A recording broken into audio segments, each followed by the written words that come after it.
Marriages are struggling, not because of finance, not because of infidelity or mistrust.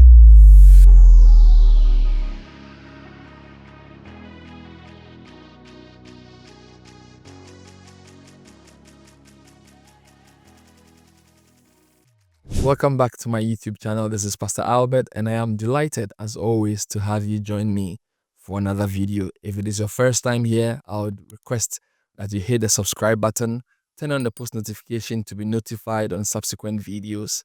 You can also follow me on my socials at the bottom of the screen and also in the description so that we can dialogue further. Let's enjoy this video. A lot of relationships and marriages are struggling, not because of finance, not because of infidelity or mistrust, but mostly because there's a struggle between who is right and who is wrong. We need to understand that marriage is not a competition, but it is a covenant. You ended up in a relationship because you loved your partner. You ended up because you were companions, you augmented each other. And you entered into that relationship not to become rivals, but to be partners that will grow together and nurture a godly family. But that is not the case in most relationships as we speak. People are contending to be right in this situation for the other to be silent. But when we do that, when we keep harboring these bad practices, it hurts the relationship. Many couples are arguing to let the other feel minimal, but that is not the focus of a relationship. That is not the end game of the relationship. How do we curb these things? First of all, we begin with a conversation. We begin with dialogue to look at our situation. There's always a tendency for conflict in any relationship, but it begins with respect for each other and opening up a conversation, sitting down together to discuss what is the issue. Sometimes the thing that you think might be the issue might be a result of wrongful interpretation or a misunderstanding. We seek to converse to achieve a purpose, to achieve an understanding which will be mutual to all of us. Additionally, we can fix some of these issues by asking the right questions, asking the honest questions that will help you resolve your issues.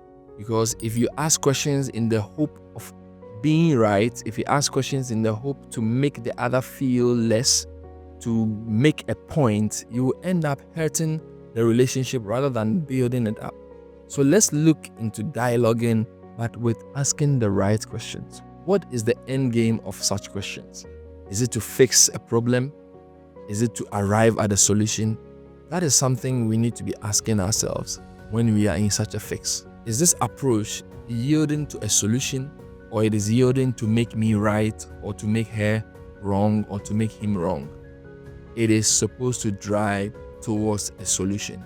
And if your questioning and your conversations are geared towards a solution, it will not be a matter of who won the argument or who was wrong. So I'd admonish you that marriage is not for one person. Marriage is for the two who have become one. The two who are working towards becoming one. So when there are challenges, when there are conflicts, when there are arguments, the goal is to look at lasting solutions, godly solutions, where the two minds will be able to meet at a point and merge for a fruitful solution. So if this has been a blessing to you, or this has challenged or provoked your thinking or your attitude towards your spouse, I want you to leave a comment in the comment section. Let us dialogue further.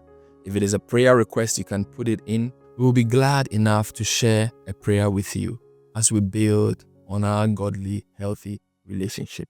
God bless you. If you have enjoyed this video, don't forget to like, subscribe, and share.